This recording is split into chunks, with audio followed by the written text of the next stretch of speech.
All right, welcome back to the Talking Hedge. I'm Josh Kincaid, capital markets analyst and host of your cannabis business podcast. My guest today, Patrick Ray, is managing director of Poseidon Garden Ventures. Their thesis is to invest in pre-Series A licensed operators and cannabis technology companies founded by proven operators. The goal of Poseidon Garden Ventures is to invest in cannabis operators and technology companies that they feel have a greatest potential. With that, Patrick, thanks for being with us on the Talking Hedge. Happy to be here. Thanks for having me, Josh. Yeah. So I want to talk a little bit about what you got going on. In 2021, you were quoted as saying that we see an immense opportunity at this high growth stage in the cannabis industry to actively scale these companies, leveraging our network and experience and position them for exits in today's dynamic M&A environment. So as a venture capital firm specializing in the cannabis industry, what are the unique challenges and opportunities that are you seeing now in 2023? Well, that's a good question to kick it off with for sure. The cannabis industry is going through a very tight capital market period right now, as much of the economy is. A lot of investment is being pulled back that was flowing freely, just a couple of years ago. At a time when it's critical that cannabis companies have the capital to seize the opportunity ahead of them. We have new states legalizing every year. We have medical states evolving from medical to adult use. More and more consumers are opting to buy legal cannabis every day, and demand is for legal products is significant and replacing the illicit market supply. So there's a lot of opportunities. We are even more emboldened and have higher conviction than we ever did at Poseidon for investing in the industry, especially now when, frankly, we have funds and are ready to deploy for the right opportunities. And there's not that many of us out there right now. So really great opportunities to be an investor in the cannabis industry right now. Mm-hmm. And a lot of opportunities too. There's not a lot of money in, and so you have to be very frugal and smart and creative with how you utilize that cash. Right now, I since 2015, I kind of was trying to get people to utilize automation, especially in the pre-roll sector, developing pre-roll automation. And now I'm looking at investment decks and how to automate that. I run a hedge fund using AI, machine learning. There's a lot of advantages of automating things, regardless of what it is. So I kind of want to dive into your AI mastermind and kind of where you guys are going to lead with that, because it really, I'm interested in it. Me and my wife have been spending a couple hours each night and just kind of nerding out on Mid-Journey and stuff. And so I've written, or I've published, I think 11 books in my spare time. So ABCs of crypto, ABCs of investing, ABCs of hemp, and then, a handful of, stoner books, crossword puzzles and word searches and mandalas and things like that, all AI generated, mind you. So there's a lot of things you can do. Yeah. At the artistic level, as well as, again, back to the pitch decks. And there's really neat AI tools for, if you don't know macros or VBA, you can really do a lot of automation on Excel with AI. A lot of cool stuff, including coming up with mottos or slogans or taglines for you guys. So I asked ChatGPT, an AI product, for some slogans for you at this AI Masterminds, and they came up with a couple. Want to get your take on it. So, blazing trails with AI where cannabis meets intelligence was the first one. Not too bad. Second one is get baked and innovate, unleashing the power of AI in cannabis. Okay. Not too bad. But how do you see the integration of AI technology transforming the cannabis industry, and what opportunities does it present for business growth? So we organized our first mastermind group on AI with our portfolio companies. I think it was last week. And, it feels like these days it's almost a full-time job to stay on top of what's coming out of, Google at Baird and ChatGPT and any other AI. So we wanted to make it a little bit easier for our founders to not only learn, but also share what they've been doing. And this is something we're taking outside of just the portfolio. We're going to be organizing a mastermind group of other cannabis founders to do the similar things that we're doing with our portfolio companies. And we don't just talk about AI and chat GPT. This is like our fifth or sixth call where we've talked about topics that are relevant to cannabis founders. We feel very strongly that the sort of one to many approach of education and sharing of information is not always the best. It certainly has its place, but it's very helpful to pull together founders who all have on the ground firsthand experiences and have them share their experiences for the benefit of one another. So we did that with ChatGPT and AI, and I think it was a very resounding success. I mean, what you're doing with your wife is the classic you, me, and ChatGPT, right? That's an exercise and one point that came up in the mastermind call as a way to engage team members into this new technology, which can be scary, and there's always a hurdle, that people need to overcome when adopting new things. And whether that's like getting up in the morning and working out or eating more healthy, if you have a partner along with you, it makes it a lot easier not only to activate to be but to remain accountable. So like the you, me, and chat gpt is a great exercise for founders to use to get their team members engaged in this, because I think that to answer your question, there's so many opportunities. We don't really know which ones will be the most effective and which ones will stick and which ones will have the longest sort of adherence in the cannabis industry. But we want our founders and their team members to feel comfortable in exploring this. And that's a technique to do it. In addition, we also talked about some of the things that people are doing right now. And one of the really interesting uses of this was pointing the AI, the Chat GPT or Google Bear or whatever you're using towards transcripts of city council meetings to identify when cannabis is discussed. So you don't have to comb through mountains and mountains of transcripts to try to find things that are relevant to what you're thinking about doing.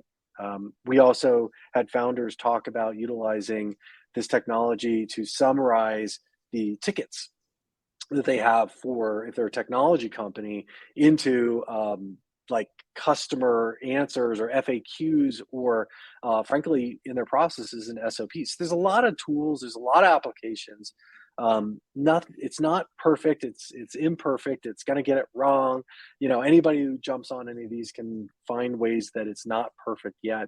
But it's important, I think, for founders and teams to start engaging in it, finding use cases, and then sharing those with the other team members to help lower that hurdle that they have to overcome to get involved with it.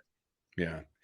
Yeah, I was studying for the National Commodity Futures exam, the Series 3, and it didn't know anything about the formulas and anything. So definitely Mhm, has limitations, but even for the ideation stage, so my wife was trying to figure out what to post. She mhm, was making some pictures on Midjourney, and then, okay, well, what do I post? I'm like, why are you asking yourself? You should be asking ChatGPT. Give me 10 questions, and then from that, you can get creative and maybe grab the mhm, best, or at least it's giving you some inspiration or things to go off of.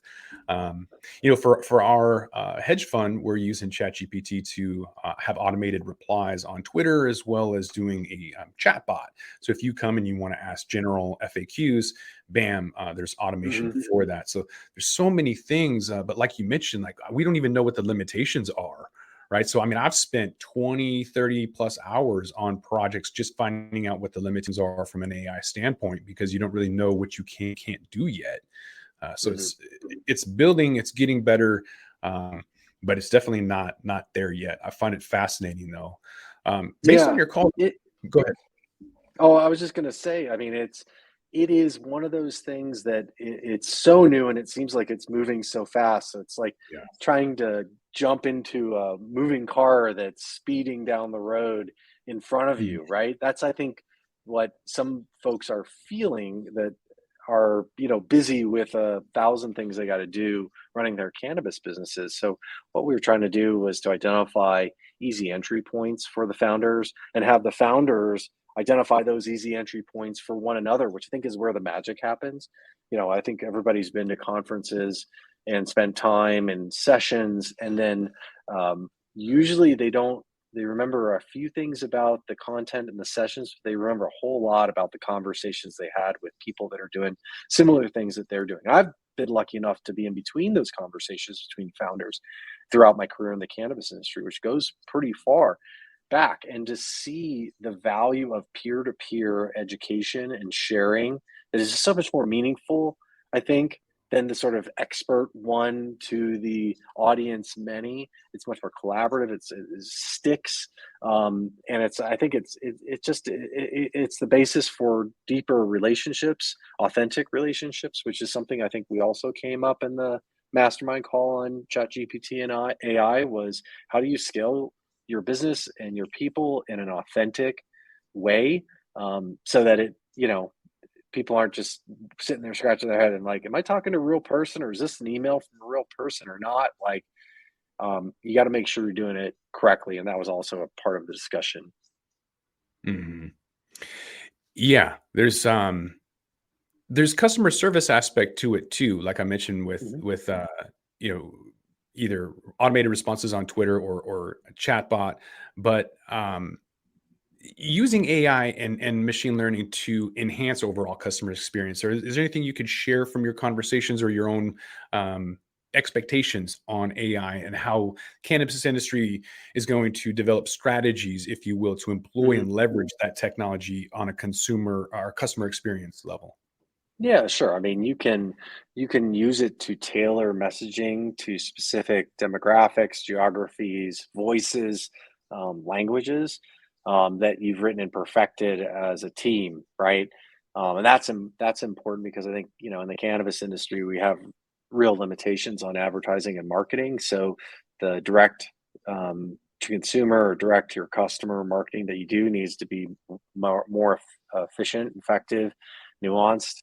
And I think there's some interesting opportunities for taking outlines, notes, and forming those very quickly into messaging that is pretty close, that still requires um, a team member to provide a specific voice of the company too. So yeah, I agree. There's many opportunities, but we've got to remain authentic. I think the last thing folks want to do is to like start putting out messaging and use it to such an nth degree that their customers don't even want to hear it anymore, right? I mean, I think that one thing that will become a product of this technology is an increased value placed on human interaction, right? And I think we already see that. If you've ever called your bank or the health insurance company, that it's one of the most frustrating things is to be caught into a phone system or a chat bot that is not answering your questions, and it does not build brand loyalty or value. It actually degrades it. Mhm. So using it at the right times is the way to think about this, and being aware and monitoring when it is the wrong time and holding fast on that, I think is very important for a CEO and founder to understand and talk about, and understand what other founders are doing, right? So they don't have to step in it or fall into the pothole that can be part of that bad mistake. Mhm. No, I think, like, again, I think it's good for ideas, but you kinda want that human to finish it off and give it that touch or culture or character, the corporate culture you're trying to put across. But there is a lot of like really good efficiencies. Like when this podcast is over, I'm going to be uploading it to Descript. It'll be able to detect your voice, my voice, Mhm. and tell me exactly where the questions lie. So I'm a busy guy running a hedge fund during the day and podcasts during the night or whatever, and so I never summarized the podcast. I never pulled catchy Mm. quotes because that requires a lot of time that I don't necessarily have. Unfortunately, I don't have a team, and so now I'm able to use AI, put it into a script. Descript is what it's called, and then it'll tell me exactly where the questions are, so I can summarize it for people and create chapters. So all of these things for efficiencies, but also decision making tools and processes as well. So, what do you envision for the future of the Poseidon Mastermind program, and how or can it identify companies with unique value propositions, giving you guys a competitive advantage? We'll see.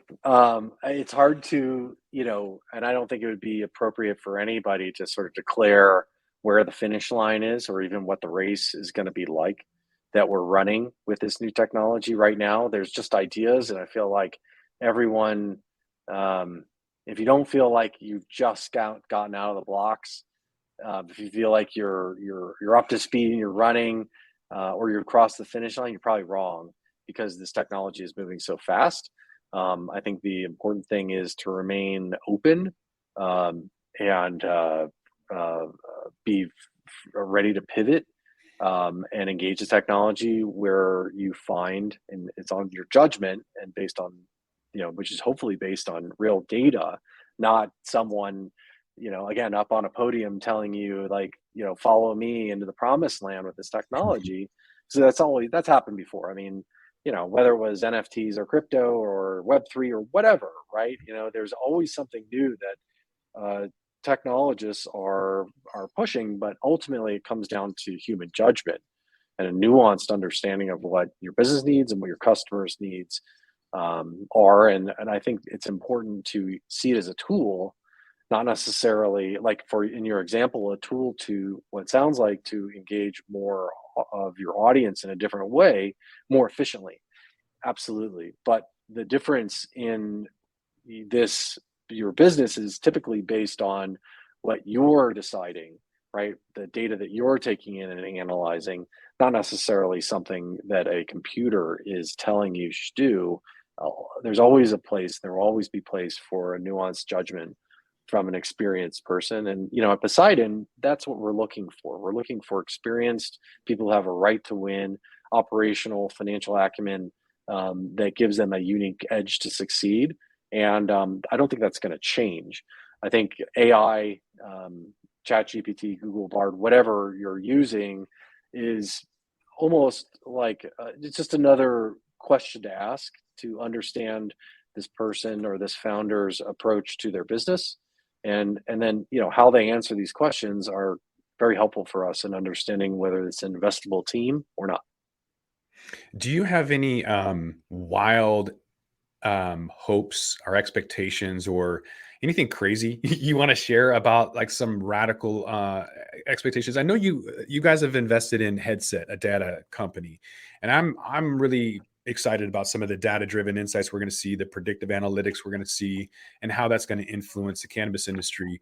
What are some of the trends you envision or um, see happening as a result of some of the data that we're able to get Mm. from AI? Well, I mean, AI has the ability to process lots of data and output insights. Sometimes they're absolutely wrong, right? Or they're totally off base. They misconstrue something for what it's not. I think that's again where, you need a smart, experienced person to sort of analyze this. But yeah, I mean, in terms of this cannabis industry is recently born, right, and is still emerging on a backbone of seed to sale tracking, or whatever you want to call it, track and trace. So there's just incredible amounts of data from the early days on the industry, and that enables us to sort of apply that data set to almost anything that we're doing to inform whether or not we're heading in the right direction or making the right decision. However, we've always got to remember that you know it's hard to drive forward looking in the rear view mirror, right? If you just can't do it. And we know there are shortcomings with data because this is a dynamic world, right? And it's certainly a dynamic industry where new products and categories are being developed all the time that have no history in the data set and that will impact the future of that category or that product set. So, we've got to be really mindful of, you know, spending, using data in the industry in the right ways, to make sure that it doesn't define in a historically biased way what direction we head in the future. Will AI be something of a general use, or will people be able to successfully tailor it to product development? I know that it's kind of weird when if you put learn and then a URL on there, sometimes ChatGPT will say, "Hey, I don't understand websites," and then sometimes you can do a jailbreak or it's feeling, Mm. frisky, and it'll just give it to you. So you can do competitive analysis if it's the right day, right hour, or the right mood, without a jailbreak. That's kind of your way around the limitations. Um, do you think people will actually use that for specific tailored products and product development, or is this just going to be kind of a general play that people use for content? The most honest answer I think anybody could give to that question is they don't know yet, right? It is still so early. Let me compare it to the cannabis industry's evolution. When I started into the industry in 2013, the experts said that you couldn't own licenses in multiple states. The experts said that you couldn't patent anything in the cannabis industry. Um, I think we've found that is wrong. And so I always am very mindful, do not worship false idols, Mhm. right? You need to sort of to have a business tomorrow, you got to have a business today, right? And, you know, these technologies can be very powerful and they are powerful. And I think that's what's so exciting about them is they've essentially, ChatGPT has unleashed AI onto at a consumer level. Um, we have businesses that are working in AI that are, this is, when this came out, they're like, yeah, I've been using 3.5. I'm already gone to 4. Like, this is something that is sort of a little bit in their rearview mirror. But I think the moment in time that we're at is the democratization of this technology, the sort of providing it to every level of an organization in a way that's very accessible, and that's super exciting to see what's going to happen. So I don't know what will happen, but I'll tell you what, we're monitoring it very closely. We're using it as we should, and I think everybody should. One of the easy ways to you know start using it is to just start using it. Like when you have a big task that you're like, oh gosh, how am I going to undertake that?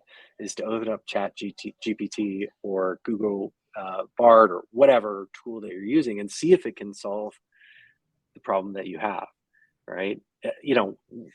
We use it and we've found that it's quite useful in interpreting legal documents.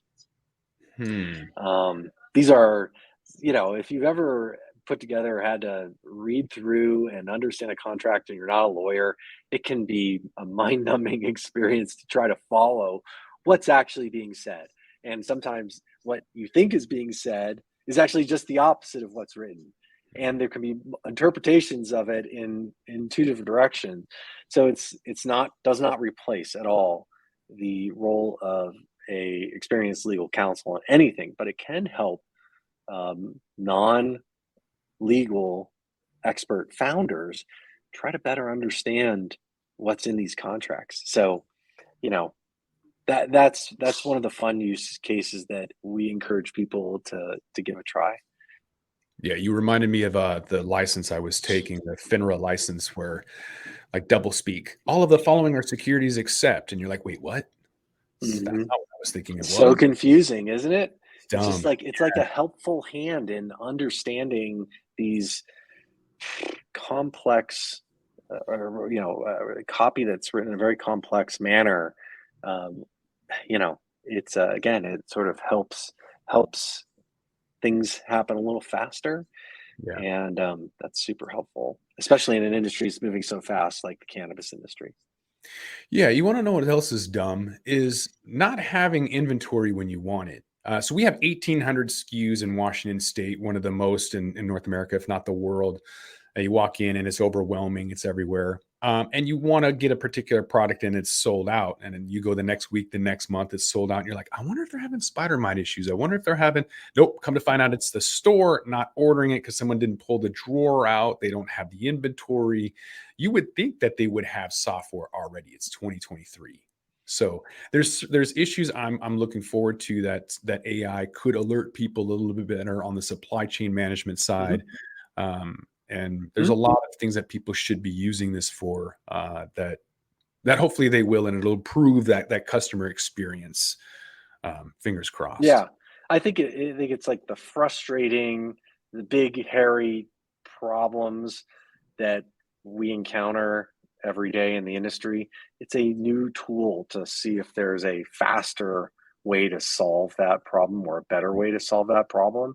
I encourage people, like, every one of our team members has a chat GPT window open all the time, you know? And I've heard people trying to make it their default search. Instead of using Google, they're using Google Bard. If they're, just whenever they have a question, they go to it. Today I was like, how are, how does an insurance company calculate a car insurance for a 16-year-old? Mhm. And I got a very eloquently written, digestible or ingestible summary of that, Was that and through it helped GPT my or Bard? understand. Because I find that Bard is helpful because it has its resources that it tells you where to That was find. Chat GPT, but that's another thing you can do in that sort of you, me, and Chat GPT exercises. You can have each one of you can have open the window and say, okay, this is our question. Let's see what Mhm, happens. And mhm. it's just useful and it's helpful sometimes to have a partner in the exploration of these new technologies. Um, it just makes it a little bit easier for people to engage. And I think it's super powerful, and I encourage everybody to get engaged in it. Yeah. You mentioned legal documents, but I would imagine that an automated compliance software would be phenomenal. Like having a robo advisor, for example. We're taking our hedge fund and bringing it to the registered investment advisory sector. So it's not just accredited investors, but bringing Wall Street technology to Main Street is kind of our drive. So in order to be a robo advisor, we need automated tools in order to make that happen, like compliance, and automate, like Mhm. tell us like when these annual things are due, or whatever else, rather than people in Washington State running around with their heads cut off, waiting for concentrates to be capped at 10%, or wondering if there's the shapes are attractive to children or too colorful, or all of Mhm. these crazy things that don't actually hit um, the the the the legal framework. They're just bills in motion. I would think that Mm. that automated compliance software would be super helpful. Well, that exists, right? So we invested in a company called Amnesia Media. Their product is Highlight, right? So the use case, and this was appealing to us because it was, a leading AI solution to an industry problem of how do you keep your marketing compliant with Mhm. social media platforms and local regs and rules that are ever changing. Like, so Amnesia, they have a product. It's called Highlight. I think it's Highlight with a Y.io.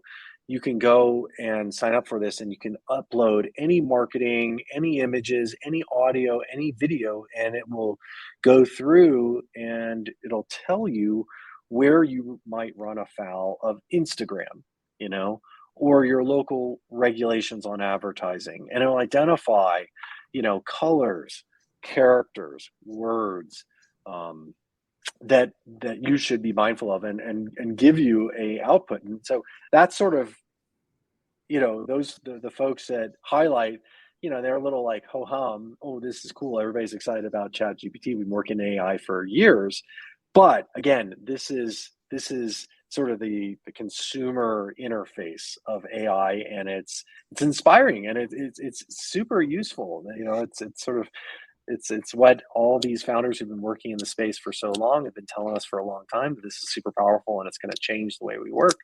And they've been building tools. Adaviv is another company in our portfolio that has that for cultivation technology. Using cameras to identify pest, mold, mildew, to stabilize yield, Mhm. increase yield, decrease crop loss, using cameras that can identify this stuff using machine learning and AI. So it's fascinating. I'm excited for it to come out and touch more people in the world because it's super powerful. It's a But how fun time. How do you balance the ethics of that? Because I know I approached Morgan. We were looking to take our hedge fund as an ETF, publicly traded, exchange traded fund, using AI to fully automated algorithmic trading. Um, long story short, he just didn't know how he felt about AI. There's a lot of these kind of ethical things that surround it, ethical considerations, potential risks using AI, all of these things, and timing too. But how do you balance that, um, those concerns people have with the opportunity? The ethical concerns related opportunities, same way we have with every technology that we've reviewed. You have to make an informed judgment, utilizing your understanding of the historical trends, but your awareness of the future trends and where they're going. And then, data sets often don't consider uh, what you're hearing, what you're hearing from people that haven't found their way into a data set, right? We have a mantra at Poseidon, take the meeting. Um, and I believe very strongly that some of the best insights come from human to human interaction that isn't recorded, that isn't in a database, that can't be quantified in a one or a zero. And that nuance, that subtlety about where a market is heading is critical. And you just can't replace that without spending, you know, uh, as much free time as you can talking with people and understanding. And this is where the mastermind comes back into play, right? It's not a data set, it's not a report, it's not an article, it's not a chart you're finding online. It's what another founder is doing, what their experiences is, and what their judgment tells them, and what they share with you. I think that is invaluable. Last question, two-part question. Uh, you've highlighted on this, but maybe you can unpack it at this point. Discuss the importance of the mentorship and peer Mm, support for cannabis entrepreneurs, and why that's yeah, important, as well as the mastermind program and how it's going to facilitate those connections or foster that supportive community. yeah. I mean, there are a lot of experts out there, folks that position themselves as experts and mentors, and there's just nothing replaced firsthand experience doing. You don't know what it's like in the trenches until you are in the trenches, right? And I think that is the objective of the mastermind, is to bring the folks together who are in the trenches to help one another.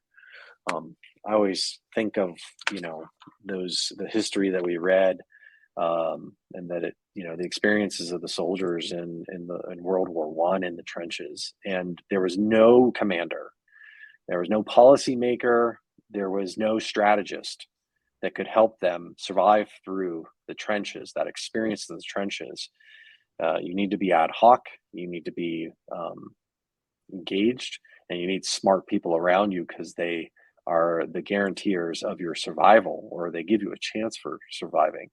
I just think about that all the time when starting businesses. You need to surround yourself with other people that have a shared experience that is similar to your own and current. Because in an industry like this, in a lot of industries in our world today, it moves too fast. Again, I'll go back to the experience when I started in 2013. The experts saying you couldn't own businesses in multiple states in the cannabis industry, no patents. Um, all that's changed.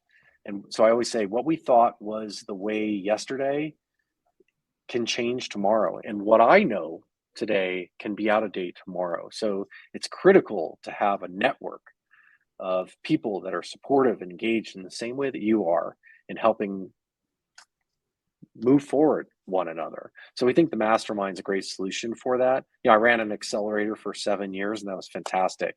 And what the founders loved was the camaraderie, the support, and the accountability. But in a business accelerator, the ones we were running were 13 to 16 weeks long, and there was a hangover when it was over in the founders. And consistently in our exit surveys, the founders said they really missed the accountability, the engagement, the collaboration. So what we're trying to do is to create that, um, those elements of the human experience and the entrepreneurial experience in the cannabis industry with people that are actually doing it. So these will be groups of 8 to 10 non-competitive companies and founders. Every conversation is private.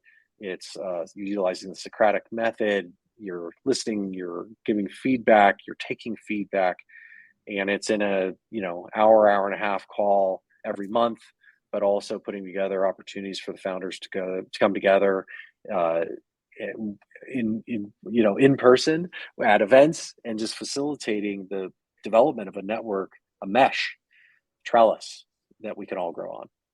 Mhm. The industry is growing really fast. If people want to contact you, get a little bit more information about what's going on with AI Masterminds, how can they get a hold of you? I think the best way is probably through LinkedIn.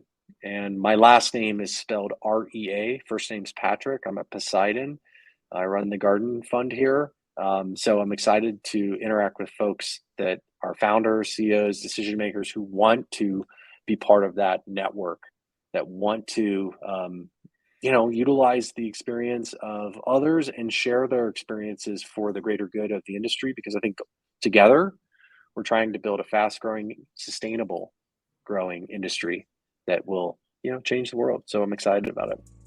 And I'll go ahead and throw Patrick's information for LinkedIn in the show notes. But with that, I think we're going to have to roll this one up. So again, I'll thank my guest, Patrick Ray, Managing Director at Poseidon Garden Ventures. Thank you. Appreciate it. I'm Josh Kincaid. This is The Talking Hedge. Don't forget to like, share, and subscribe, or don't, and I'm out. Don't forget to smash that like button on your way out and check out these other videos that we've got.